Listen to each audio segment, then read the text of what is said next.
Hi everyone, in this quick tutorial video, I'll show you how to get started with Google AI Studios and how to create a project. The first thing you'll need to do is head over to aistudio.google.com and make sure you log in using your Google account. Once you've been now logged in, you'll be taken to this interface. Now here you cannot see any section which says create a new project. As soon as you start working, a project will be automatically created.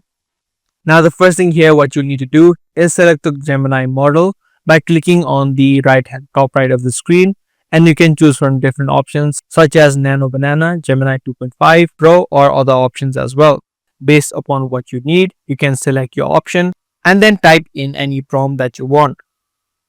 For example, you can type in something like this and then hit run.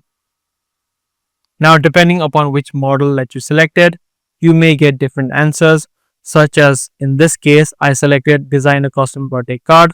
This is a vague information and a vague prompt, so it has asked me to clarify and has said it needs more information. For example, who is it for, what are their interests, and other stuff.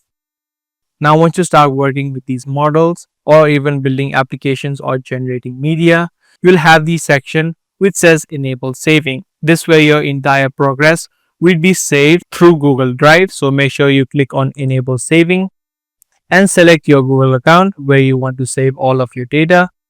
Once you enable saving, all of your chat or media that has been generated will be saved to this Google account on the Google Drive platform. So this is the exact way that you create a project inside of Google AI Studio. If this guide video was helpful to you, do let us know by giving this video a thumbs up, and also make sure to subscribe to this channel for more future videos just like this.